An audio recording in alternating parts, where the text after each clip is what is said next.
Buonasera, Spazio Più, professionisti e imprenditori uniti. Chi vi parla, il vostro sparacazzate preferito, Federico. A fianco a me, il presidentissimo dei professionisti e imprenditori uniti, Mimmo Magnetta. Buonasera a tutte le signore ascoltatrici e a tutti i signori ascoltatori. Ecco, la funeral dance che mettiamo che vi rammenta sempre il mondo pericoloso in cui viviamo, dove c'è questo virus tentacolare che ovunque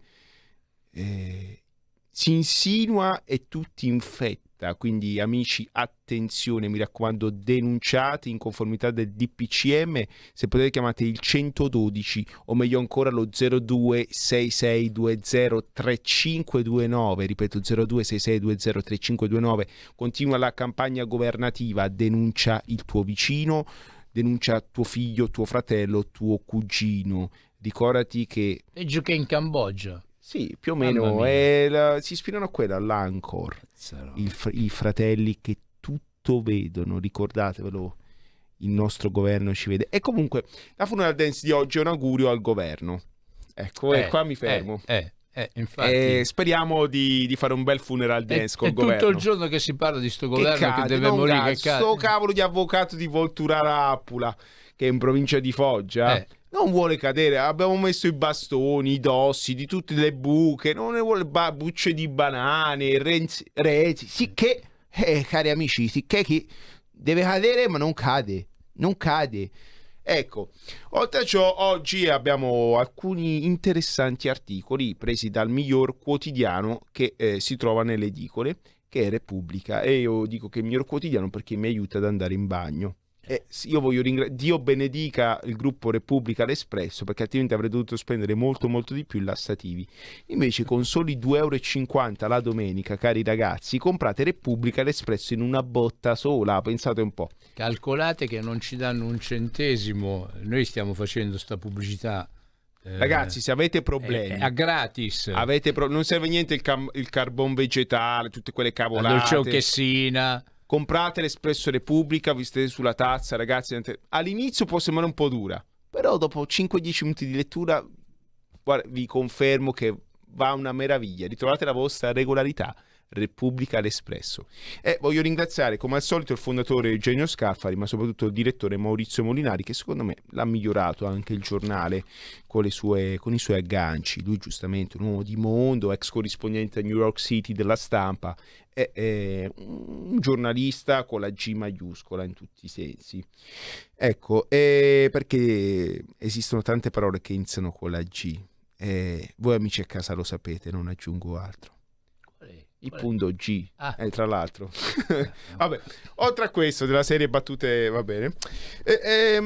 Oggi, questa sera, vogliamo ragionare un po' con voi su alcuni interessanti articoli che appaiono su questo giornale molto mainstream. Questo è il giornale dell'establishment, dell'intelligenza, della dirigenza della nazione, possiamo dire, e questo vi fa capire alcuni articoli qual è l'indirizzo, a cosa vuole arrivare il potere. Chiaramente, se volete partecipare a questa trasmissione potete chiamare fin da subito lo 02 66 20 35 29.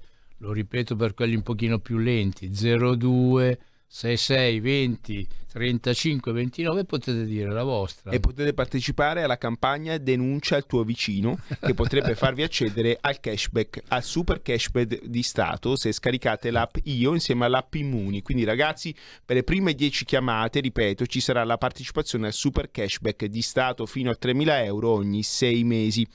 Detto ciò, a proposito di cashback di Stato e di cose strane che accadono, leggo questo trafiletto su Repubblica, perché purtroppo lo compro una volta a settimana. Giustamente, come ben sapete, già è difficile vivere così, non è che te lo puoi permettere sempre, però cerco di farmelo durare una settimana intera. Repubblica lo sfoglio avidamente, sempre seduto sul mio trono. E appresso alla Repubblica c'è anche l'Espresso, che non scherza mica che per tanta niente. roba, grazie a l'Espresso lo uso quando sono proprio intasato, e Espresso lo dice il nome stesso. Detto ciò, onde evitare una querela. Non si dovrebbero offendere gli amici dell'Espresso della Dio Repubblica. vi benedica, Dio vi benedica, anche se voi non credete in Dio, io ve lo auguro, Dio vi benedica. Così Scalfari ha detto, anche Papa Bergoglio ha detto, ma neanche io ci credo, che te credi? Sì. Non lo so, perché io credo che la scimmia, il panino con la mortadella, pensate che ci sono stati alcuni momenti in Vaticano dove alcuni malelingue dicono che hanno dovuto chiudere il frigorifero con il lucchetto perché Papa Francesco a Santa Marta non ha preso l'appartamento pontificio, vive insieme agli altri vescovi e cardinali, in piena notte si introduceva nelle cucine e regolarmente svuotava i frigoriferi. Papa Bergoglio, se vuoi puoi chiamare lo 026620 3529 e contestare queste nostre affermazioni. No, così Noi si sono dice, anni che mi aspettiamo la dissocio tua da queste chiamata. informazioni. Ha sicuramente meglio da fare Papa Bergoglio, tra cui rilasciare interviste interessanti su Repubblica e anche interessanti documentari su Mediaset. Vabbè, ma chiudendo questa enorme prefazione, leggiamo l'articolo così ragioniamo insieme. Pagamenti elettronici, sorpasso sul contante. Pagamenti digitali, perché in certe zone d'Italia si dice digitale. Non a caso Ciccino... A Pomigliano mi pare che Ciccino, si c'è dica orologio così. digitale 10 euro. Ecco, non è il caso, parliamo di digitale. Quindi Ciccino Di Maio, ci scusi, non parliamo di te oggi, caro Ministro degli Esteri, ma parliamo di pagamenti digitali. Pagamenti digitali contro contante. La sfida era già destinata a un risultato certo con il sorpasso delle transazioni cashless. Capito? Non si può dire digitali o senza contanti, bisogna dire cashless. Sulle tradizionali, solo che si parlava di qualche anno a venire dal 2022 in poi. Se non che la pandemia ha accelerato i tempi, tanto che la partita sarà vinta dal denaro elettronico nei primi mesi del 2021. Che bello! L'indicazione arriva dalla Banca Centrale Europea. Il 47% degli italiani, la media dell'area euro è 49%, preferiva già nel 2019 strumenti diversi dal contante. Per questo la copertina del primo numero del 2021 di Affari e Finanza, che sarà pubblicato domani con il quotidiano, si intitola Il sorpasso. Con enorme entusiasmo, ragazzi, che bello! Finalmente le banche, il governo, tutti potranno sapere quello che compriamo. Domani significa oggi, perché la Repubblica è di ieri. Sì, del 10 gennaio. Oggi, io lo compro abbinato con l'Espresso, che costa un pelino di meno, doppio giornale, così per un'intera settimana garantisco la mia regolarità. Non parliamo solo di carte di credito, ma anche dei pagamenti via web. Di Apple Pay, Google Pay e simili nelle app dei più diversi circuiti o trasferite sullo smartphone, e poi di Conto Arancio, Satispay, dei bonifici bancari via web, di altri metodi di pagamento elettronico come il Telepass. Sommati questi altri sistemi cashless arrivano al 15-18 delle transazioni, ed ecco che il sorpasso, se non è compiuto, è imminente. Altre notizie positive arrivano questo trafiletto è finito e ora voglio leggervi un altro interessante articolo di Repubblica che parla di una stringente attività di cui non abbiamo parlato. È successa avete visto quello che è successo negli Stati Uniti anche voi, ognuno ha la sua idea in merito, io ho la mia ma la espleterò dopo, forse non la espleto per niente. Parliamo di Twitter bandisce Trump e lui studia la vendetta. Il social sospende l'account per evitare istigazione alla violenza, i timori delle ONG, rischio censura. Il presidente e i suoi fan: costruiremo una nuova piattaforma, le aziende licenziano gli assalitori. Ecco qua, leggo all'inizio di Federico Rampini, grandissimo giornalista bretellato, corrispondente di Repubblica dall'altra parte dell'oceano. La nuova guerra di Donald Trump non ha bisogno di armi nucleari né del Pentagono. Il presidente uscente chiama un esercito civile. I miei 75 milioni di elettori a una crociata contro Twitter, Facebook e i miliardari della Silicon Valley che lo censurano. Eia, alala, come direbbe. A parte gli scherzi, la decisione di Twitter è stata un crescendo da 6 gennaio in poi. Prima temporanea la chiusura dell'indirizzo account personale di Trump e ora definitiva. Lo sospendiamo in modo permanente, ha annunciato Twitter, per il rischio di ulteriore istigazione alla violenza. Tra le motivazioni c'è il timore che forze dell'estrema destra preparino nuovi attacchi a Washington a partire dal 17 gennaio per culminare nella marcia di 1 milione di milizie verso Roma. Verso Washington, mi sono lasciato perdere, Vabbè. Che tra l'altro la marcia su Roma è nel 2022, cioè tra l'anno prossimo sono 100 anni della marcia su Roma, magari faranno una marcia su Washington, non lo so. Vabbè, perché abbiamo letto questo? E attenzione, qua vi dico un'altra cosa. Parler, il social nato nel 2018, dopo l'elezione è diventata l'app più scaricata sull'Apple Store. 4 milioni e mezzo di download, cioè di scaricamenti di questa app in una settimana. Cioè Parler è il sito dei fan di Trump, cioè della destra, visto che su Facebook, come ben sapete cari ascoltatori, per chi lo usa, su Twitter, se non la pensi in una certa maniera vieni regolarmente censurato. Cosa hanno fatto? Hanno fondato altri social. Beh, qual è stata la decisione di Amazon? Un'altra grande multinazionale che, come ben sappiamo, paga tutte le tasse fino all'ultimo, è un grandissimo rispetto alla dignità dei suoi lavoratori, ha chiuso i server di Parler. Quindi parliamo chiaro e tondo: se tu non la pensi in una certa maniera, cioè di sinistra, e non compri le cose di Google, Amazon, Facebook e Apple, vieni chiuso. Di questo se ne è già parlato anche nella trasmissione di Atano di ieri sera di Marco Castelli assieme a tanti altri suoi ospiti. Abbiamo letto 2 articoli apposta. Cosa vi voglio far pensare, amici a casa? Allora, vogliono vietare il contante, però nel frattempo se tu non la pensi come loro, vieni tolto dalla circolazione, sparisci. Se uno fa 1 più 1, come diceva Totò, è la somma che fa il totale. Non è che aboliscono il contante, diventa tutto elettronico gestito dai soliti noti, perché sono sempre queste multinazionali che gestiscono tutto, e poi all'improvviso, quando gli diventi scomodo, ti chiudono il conto. Beh, è già successo. Ti chiudono tutto. Se in Italia qualcuno ha la sventura di prendere, non pagare, per esempio, dimenticarsi di coprire il conto, si ritrova inserito nella lista nera e ha finito di vivere. Ma qualche contante a casa ce l'hai sempre. Il contante ti dà una libertà. Finché te lo lasciano il contante. Vabbè, comunque qualche contante uno a casa ce l'ha sempre. Se ha una paura del genere, può essere aiutato dagli amici. Se tu vieni bloccato nella possibilità di spendere soldi, di fatto vieni bloccato nella possibilità di vivere. E attenzione, tutta questa storia del coronavirus ha come obiettivo anche questo. Il giorno in cui il sistema, in maniera tentacolare, come già sta facendo, arriverà a prendere il potere grazie alla paura che fa sulla gente tutta questa storia, perché qua siamo. Vi ricordo un film, V per Vendetta, un bellissimo film che trasmettevano periodicamente su Italia 1, all'improvviso, da quando c'è il coronavirus, V per Vendetta non viene più trasmesso. E pensate un po' che V per Vendetta era il film preferito dagli amici dei 5 Stelle.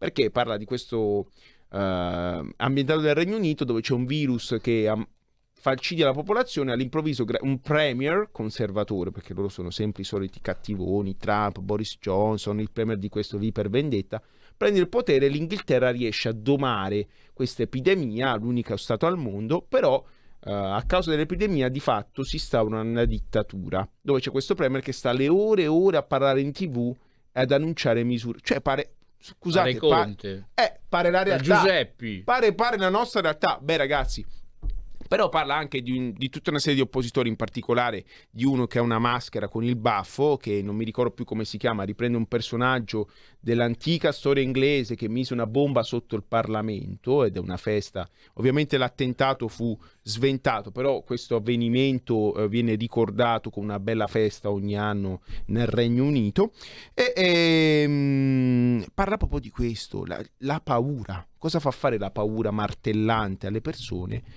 Si può arrivare al punto che le persone decidono di smettere di vivere per paura di morire, che è quello che sta accadendo, cari miei.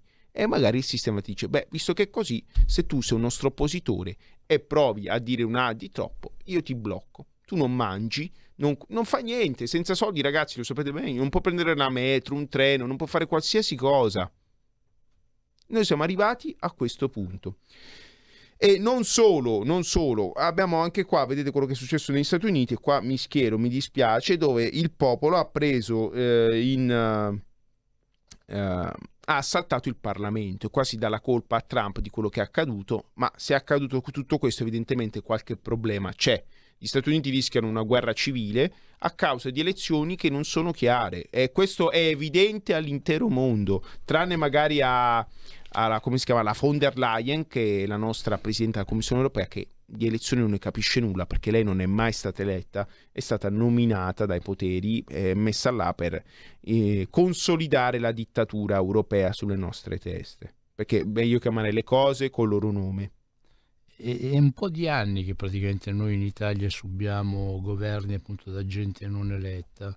Prima avevamo avuto Monti, appresso tutto il resto che ha seguito Monti, adesso abbiamo sto avvocato appunto Giuseppe Conte che veramente non conosce limiti a quella che è la sua faccia di bronzo, ecco, per non dire, per non utilizzare epiteti romani che i nostri ascoltatori conoscono. Di tolla, che forse di meno valore, perché il bronzo comunque ha un suo valore, no? E cioè, ripeto, questo appunto sta inchiodata a questa poltrona. Oggi ho assistito sulla 7 a un'intervista alla ministra Bellanova, che appunto gliela cantate un po'. Ecco, mi è risultata simpatica la Bellanova, perché gliel'ha detto proprio papale, o come si dice dalle parti di Conti, papele. Ma anche è vero che la Bellanova è paesana di Conte, anche lei di Foggia. Sì. Non vorrei che tra foggiani capiscono cose che noi non foggiani non riusciamo a capire, perché chi vi parla purtroppo non è foggiano. Ahimè. Però chi sta a fianco a me è foggiano, pensate sì. Un po'. Io foggiano no, ma sono di San Severo, per cui insomma sto a 40 chilometri, insomma sono proprio lì vicino. E ripeto, però appunto qua in pratica stanno giocando sulla pelle degli italiani. Io come al solito anche oggi ho fatto i miei diversi giri sui mercati italiani, sui mercati milanesi. Sono stato nel mercato di Viale Papignano, che il martedì è molto più popolare di quello del sabato, e poi sono andato in quello più chic, più nobile di Via Fouché. Ecco, io sia da operatori, da amici operatori, sia appunto da clienti che si fermavano poi a chiacchierare, ho proprio raccolto, ecco, proprio questi sentimenti di cui vi ho appena parlato Federico, cioè la paura e la speranza. Cioè qua ormai si vive di paura e di speranza.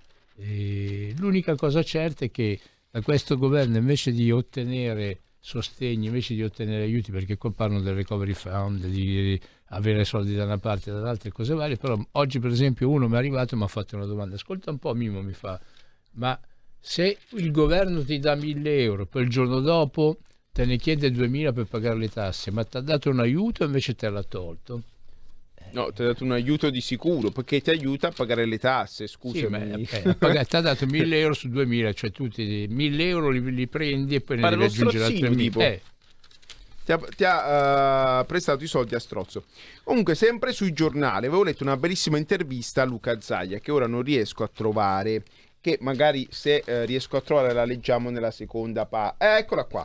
Pagina 4, intervista a Luca Zaia, da dove, attenzione, c'è uno spunto che mi ha molto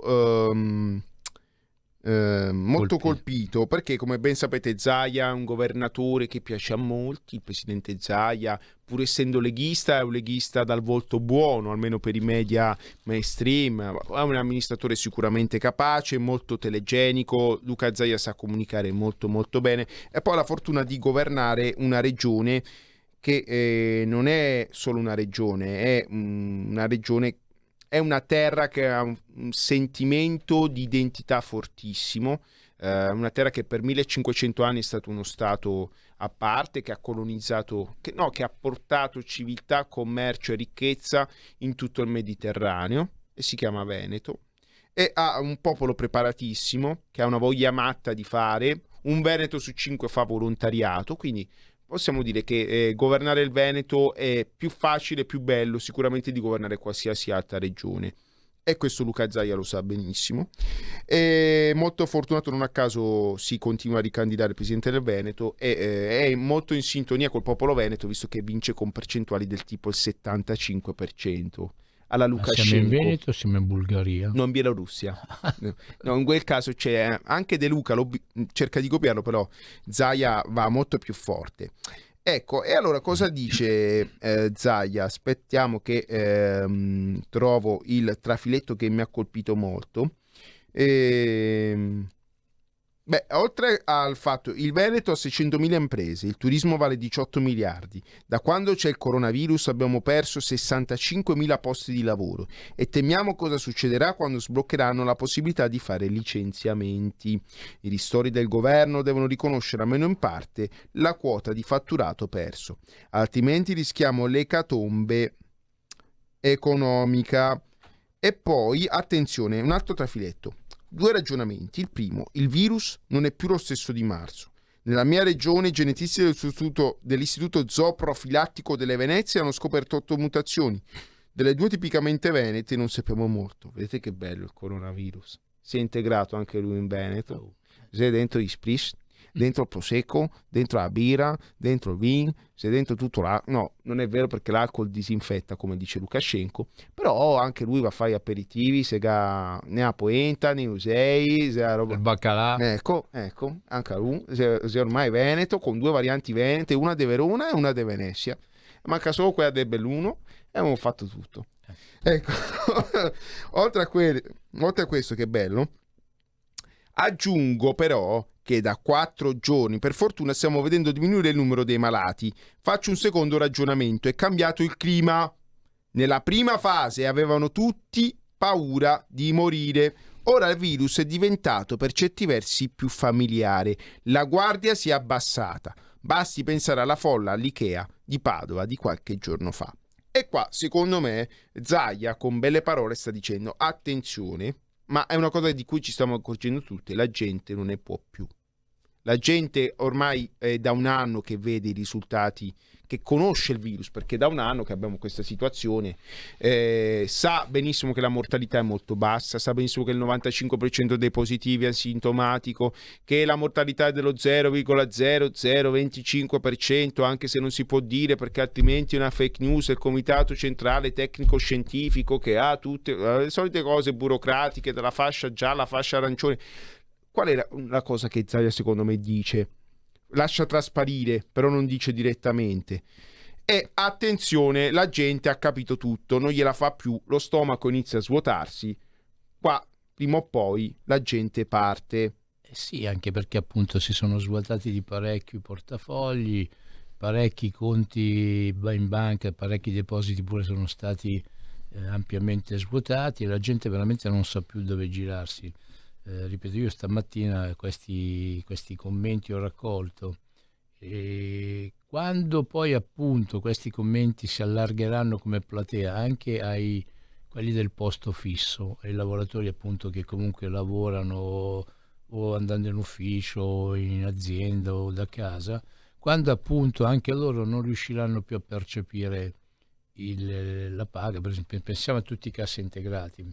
Cioè adesso veramente voglio vedere come faranno a pagarli quando appunto anche quelli del posto fisso, per dire non so, le forze dell'ordine, i militari, gli impiegati, i pensionati anche, perché anche il pensionato tra virgolette ha un posto fisso, perché dovete sapere, cari pensionati, che voi non percepite i soldi di quello che avete versato, ma gran parte viene versato dallo Stato. Ecco, cosa succede se lo Stato non ha più gettito dal privato? Perché i soldini non si stampano, ma li vanno a prendere da alcune persone per darli ad altre, fare redistribuzione, tantissime belle cose, sempre che ci sia un ministro dell'economia all'altezza.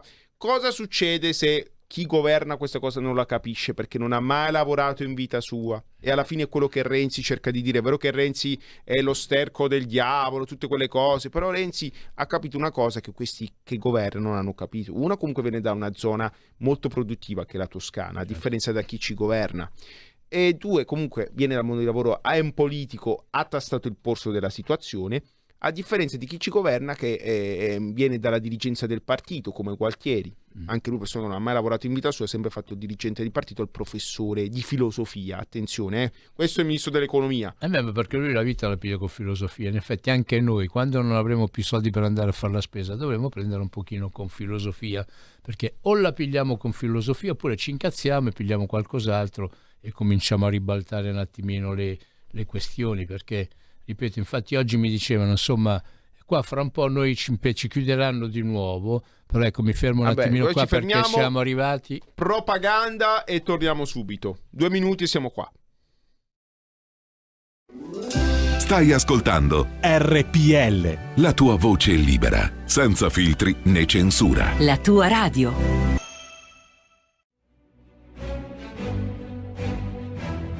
In molti ci invidiano e ci odiano perché siamo ancora liberi. Segnati il nuovo IBAN per i tuoi bonifici. IT 89 R 08453 01602 000 000 101971 presso la Banca di Credito Cooperativo di Milano SC. Diventa nostro editore. IT 89 R 08453 01602 000 000 10 19 71.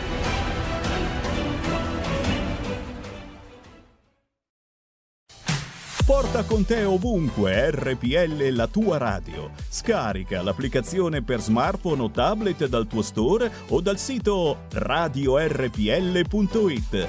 Cosa aspetti?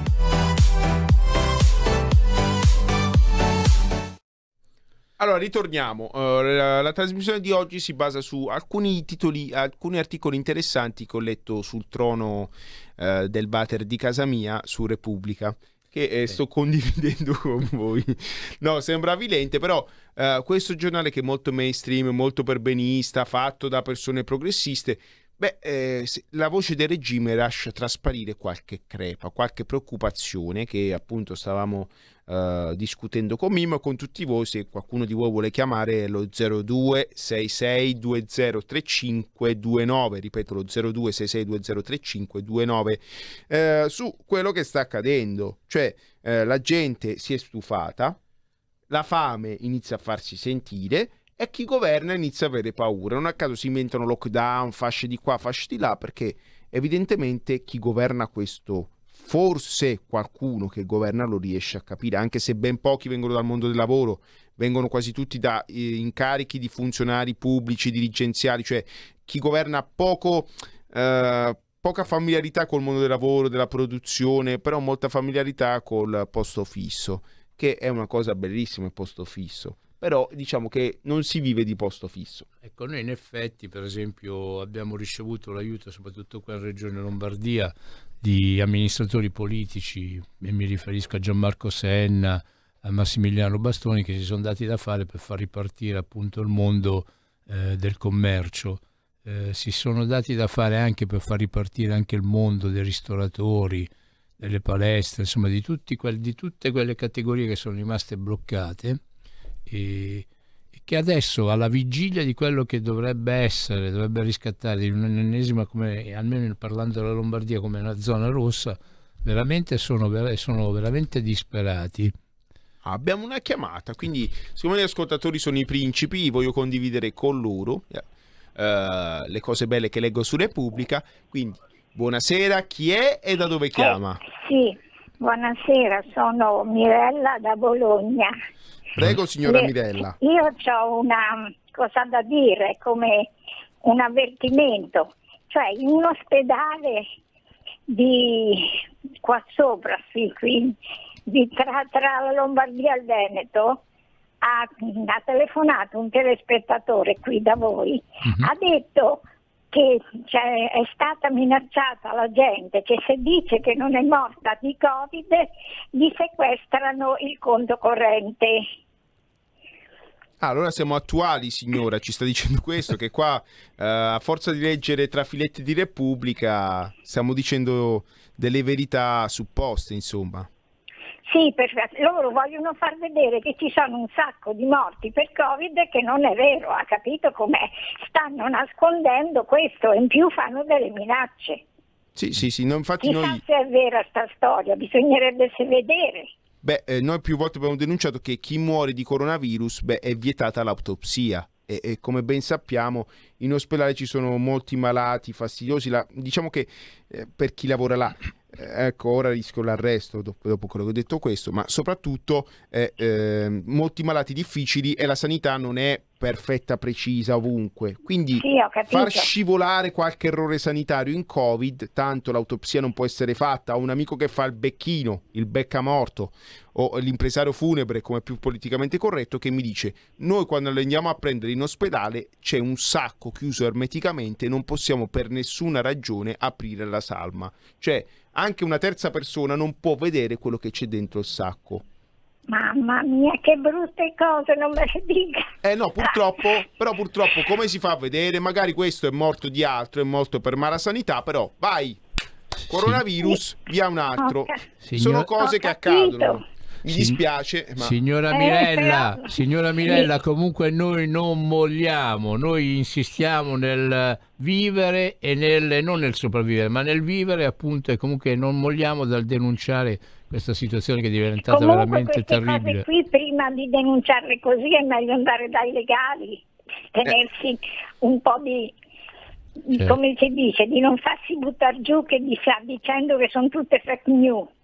no, ma le fake news noi non possiamo dire che è fake news, è solo il sistema che dice fake news. Loro hanno il va monopolio bene. della verità, noi diciamo solo cavolate. Quindi non a caso sono lo Speriamo sparacazzate. sempre- sì, speriamo sempre in bene. Arrivederci, grazie. Grazie signora, tante belle cose, un forte abbraccio e grazie per averci chiamato. Ma abbiamo subito un'altra telefonata. Buonasera, chiede dove chiama? Pronti? Pronto, io chiamo da Milano, salve, sono un vecchietto di 77 anni, Prego. compiuti. Ecco, io mi pongo una domanda, attenzione. Quanti morti ci sono stati nell'anno precedente quando non c'era il Covid e quanti morti ci sono stati quest'anno ufficiali? Non voglio stare a dire che si denunciano morti anche di Covid, non solo di Covid. Nessuno pubblica questa piacevole o spiacevole informazione. Signor Io vorrei 77enne, sapere qual è signor il 77enne di Milano, ci dice il suo nome, per favore? Pierluigi, lei vuole sapere appunto sta cosa. Io e il mio collaboratore siamo stati a cena, e si parla di febbraio, con Silvio Garattini, che è il presidente dell'istituto Mario Negri. E questo signore diceva appunto che praticamente quella non era altro che un'influenza, perché in fondo ogni anno in Italia almeno muoiono 6.000 persone per una semplice influenza. Perciò ecco. Sono sparite, le influenze sono sparite. Sì. Questo lo dicono ufficialmente, è sparito anche il tumore, è sparito l'infarto, sono sparite tutti. Si muore solo di Covid in Italia, secondo me, in questo momento. Sì. E poi faccio un'altra considerazione. L'Italia quanti abitanti ha? 66 milioni, la Lombardia ne ha 9,5. Fate un po' il conto che mortalità rappresentano questi numeri che ci stanno dando. Certo. E questi presunti infettivi, che non sono moribondi, è gente che ha qualche linea di febbre, sta in casa e guarisce. Poi fate un altro conticino, andate a vedere sui conti ufficiali del Ministero, quanti sono guariti in Lombardia rispetto agli infettati e quanti sono guariti in altre regioni. Faccio un esempietto, la Campania, sugli infettati e guariti. Quanti tamponi ha fatto la Lombardia? Ne ha fatti quasi 6 milioni. Quindi praticamente siamo al 58-60% della popolazione. Sì. Ditemi voi se si può bloccare un'economia di una regione chiave del paese per questi numeri. Confermo, a me ne hanno fatti 4 e ho quasi finito i buchi dove infilare i tamponi, ve lo dico. Altra cosa, leggevo oggi un resoconto sulle caratteristiche di quelli che fanno parte del comitato cosiddetto tecnico-scientifico, che risulta non essere né tecnico né scientifico, ma è centrale. Semplicemente dentro gente che ha appoggi nei partiti e che è stata messa lì per ragioni politiche, come avviene in tutti gli ospedali e le istituzioni di certe regioni che ben conosciamo. Assolutamente. Questo è quanto. Meditate, gente, meditate. Grazie. Signor Pierluigi da Saluto, Milano, tanti auguri. Grazie Pierluigi, Pierluigi, tante belle cose, un forte abbraccio, grazie per averci chiamato. Sono cose che noi denunciamo ogni giorno, ogni volta che abbiamo l'onore di stare qua su RPL e fare la trasmissione del Comitato Centrale Tecnico Scientifico. Perché dico Comitato Centrale? Perché il Comitato Centrale era l'organo di dirigenza del Partito Comunista dell'Unione Sovietica, anche quello italiano, e c'era il Comitato Centrale che emanava le decisioni col centralismo democratico, quello che si decideva nel Politburo, anche così viene chiamato, cioè nel Comitato Centrale del Partito Comunista dell'Unione Sovietica, diventava legge per l'intera Unione Sovietica. Il partito e lo Stato erano una cosa sola. E non a caso abbiamo la stessa cosa qua. Perché lo chiamo Comitato Centrale Tecnico Scientifico? Perché prezzolati, gente che non so se abbia meriti scientifici, ma è nominato dal ministro Speranza perché ha conoscenze, dal ministro là perché ha conoscenze, da Conte perché ha conoscenze, decidono sulla sorte di 58 milioni di italiani in maniera oscura, in piena notte. Non a caso, perché dico che Matteo Renzi ha ragione, perché anche lui si è lamentato del fatto che in un paese democratico non si può decidere col favore del buio, dell'oscurità, il destino della nazione, soprattutto 27-28 persone nominate da chi e chissà come, senza fondamenti scientifici, decidono quello che il modo che dobbiamo vivere. Però perdonami, qua siamo a RPL, la vecchia Radio Padania Libera, e in più di mezz'ora che stiamo parlando sempre troppo spesso del Matteo sbagliato.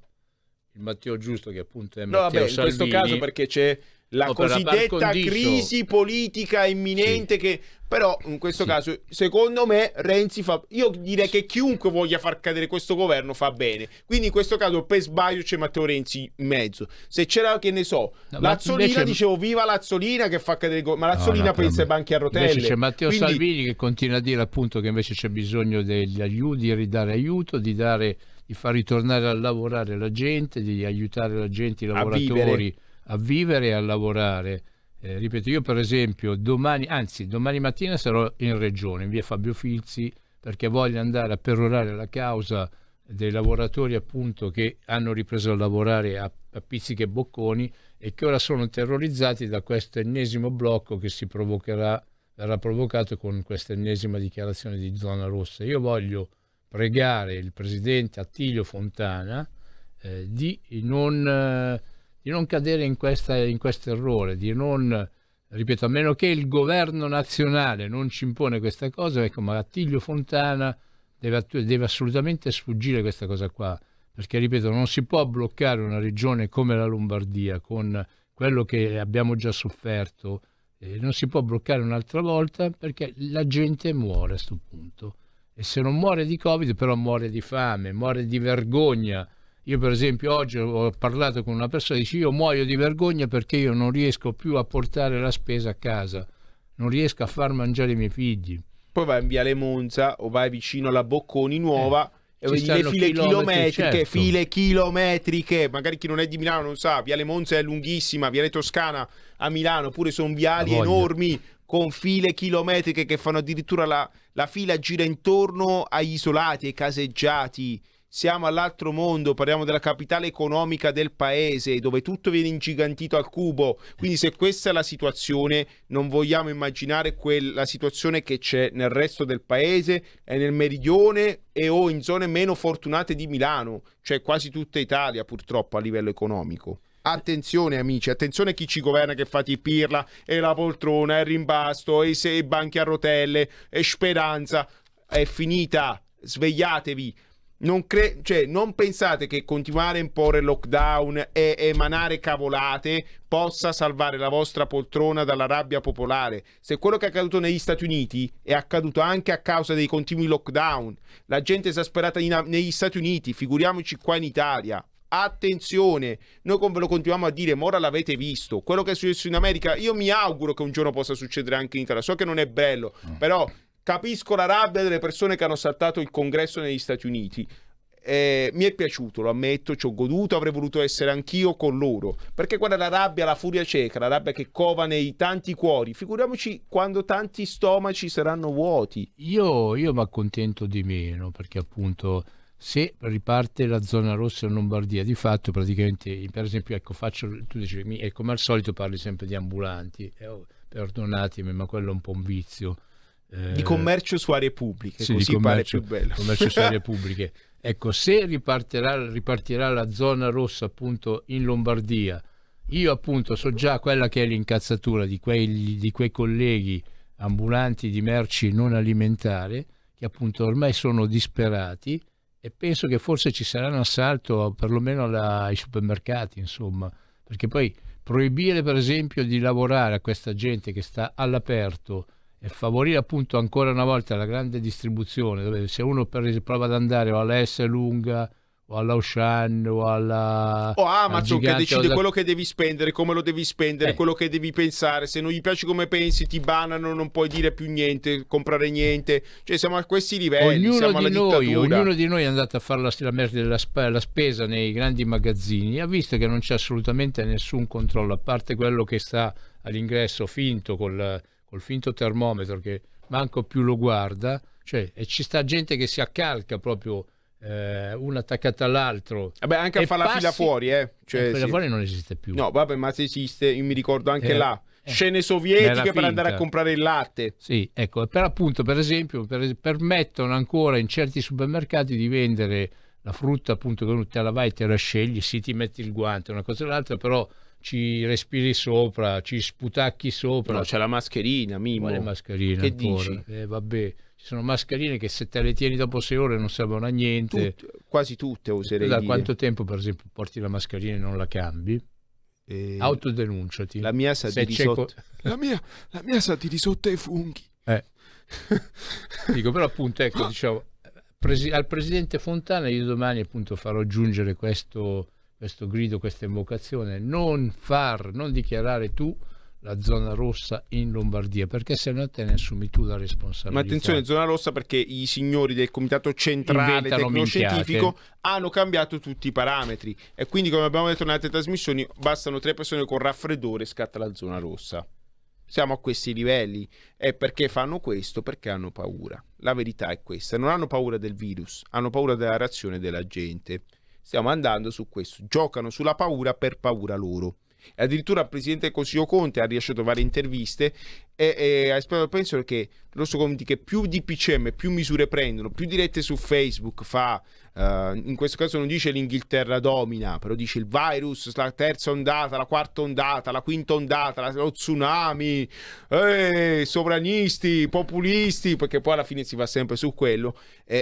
Sono convinti che più misure prendono, più dirette su Facebook fa con Casalino e più sale nei sondaggi. Siamo alla follia. Infatti lui continua a fare le dirette su Facebook, in televisione, perché tanto per esempio non ha il coraggio di allontanarsi da Roma, non ha il coraggio per esempio di scendere in Puglia. Io ogni giorno sento colleghi, amici pugliesi che per esempio si ritrovano impediti nell'andare a lavorare perché proprio a seguito di tutte queste sue delle dirette del premier Giuseppe Conte, in pratica ci sono svariati sindaci di ogni paese della regione Puglia che giorno dopo giorno annullano i mercati.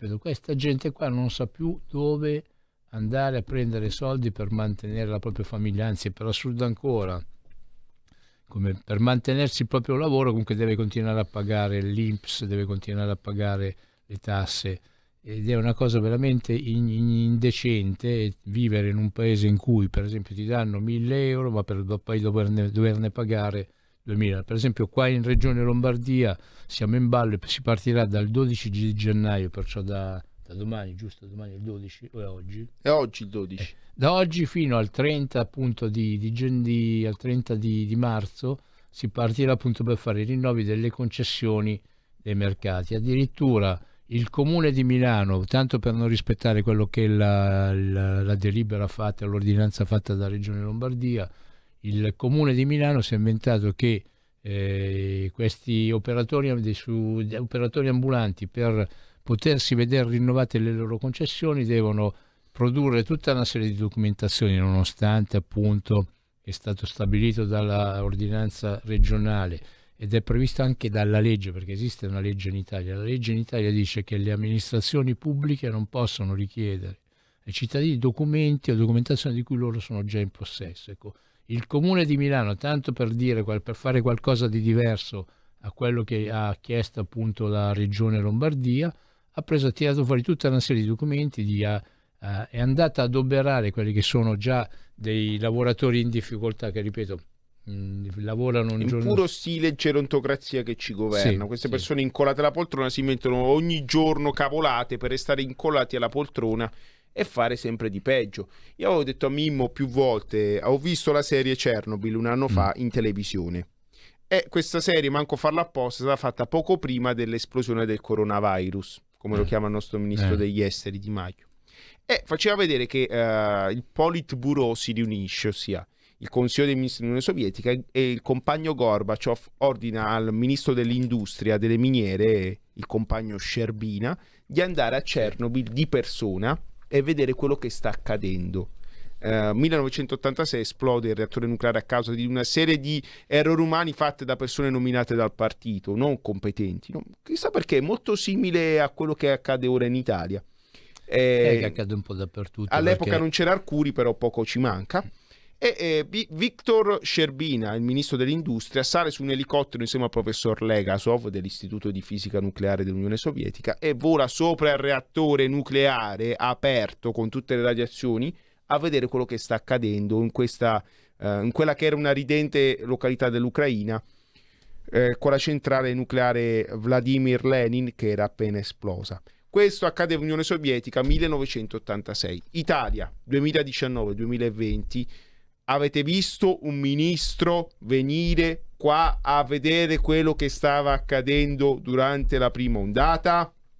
Ve lo dico io, no, non è venuto nessuno in Lombardia. Stavano tutti seduti a Roma, andavano a mangiare nei ristoranti aperti per loro. Come durante è venuto il lockdown. Zingaretti a fare l'happy hour? Sì, a Milano, a Bergamo, fare l'happy hour, non è mai stato in un ospedale, non è mai venuto ed è venuto ben prima che accadesse quello che è accaduto a Bergamo. Nessuno di loro ha avuto il coraggio di metterci la faccia. Viktor Sherbina, il ministro dell'industria dell'Unione Sovietica, è morto di tumore e leucemia dopo che è stato a Chernobyl e ha diretto personalmente le operazioni di messa in sicurezza del reattore esploso. Federico, ma perdonami, però ma di che cosa parliamo? Parliamo di persone che sono appartenute a un'altra epoca. Vabbè, però voglio fare una specie di parallelo. Era l'Unione Sovietica 1986 che era un passo dallo sgretolarsi, di cadere su un castello di carte. Beh, ecco, abbiamo la stessa cosa, abbiamo un governo che pare la stessa cosa, sgretolarsi, però abbiamo un governo che è peggio della peggior gerontocrazia sovietica,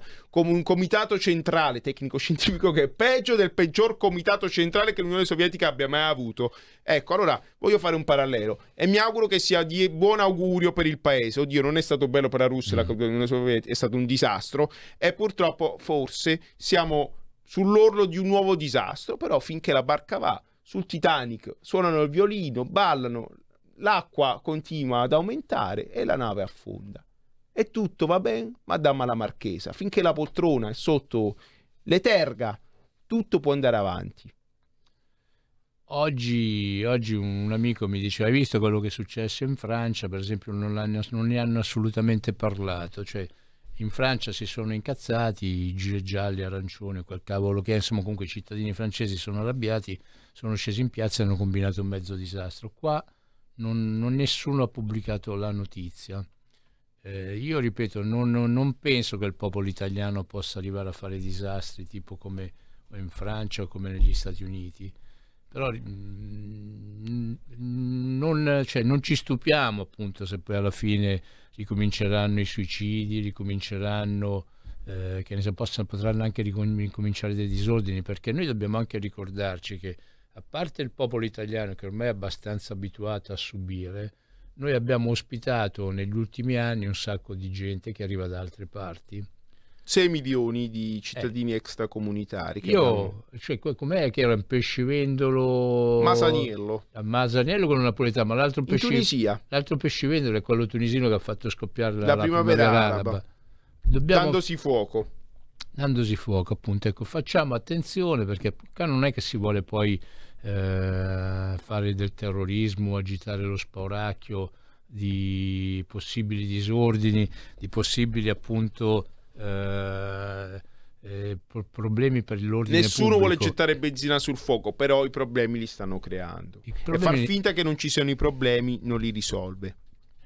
Appunto, vediamo appunto di non far scoppiare i casini, insomma, perché Già ci abbiamo, e infatti non per niente oggi volevano discutere di nuovo la proroga dello stato di emergenza, perché qua con questo stato di emergenza sanitaria ci hanno veramente messo in uno stato di polizia. In uno stato di polizia, sì.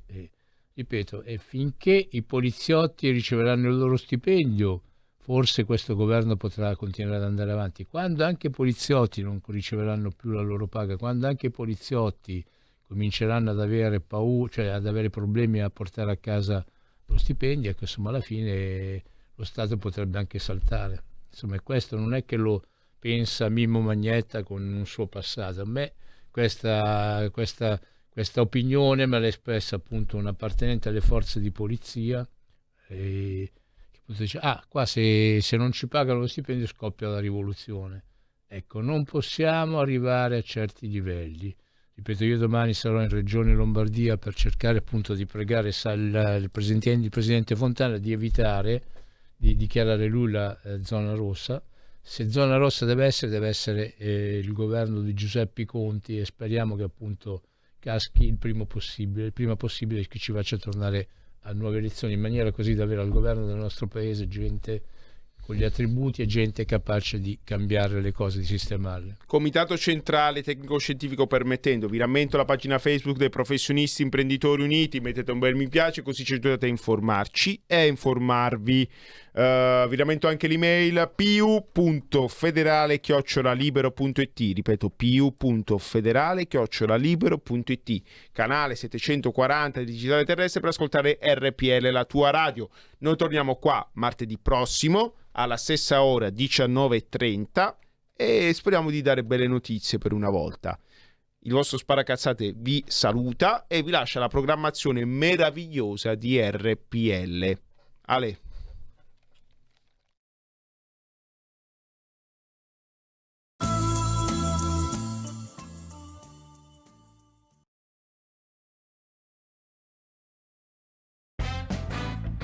Avete ascoltato Spazio Più.